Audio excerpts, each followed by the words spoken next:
Chikahan tayo mga Mars! Usapang anak tayo mga mommy.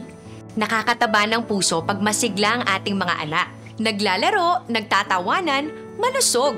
Pero napapagod sila. Nai-expose at maaaring magkaubo. Anong pag-aalaga ang kailangan? May mga tips ako para makaiwas ang ating anak sa sipon, ubo at kung ano-anong sakit. Una, huwag pabayaang matuyuan ng pawis. Punasan agad at palitan ng tuyong damit. Importanteng hydrated ang mga bata. Plenty of fluids are best to refresh the body. And of course, after any activity, paghugasin ang kamay. Baka may germs at bakterya na nahawakan. Or worse, baka may virus. At pag inubo naman, Plemex for Kids Lagundi Syrup ang naaasahan ko. Sa isang masaya at malusog na pagsasama, katuwang ko ang Plemex sa mabuting pagpapalaki. Ang Batang Lagundi, Plemex!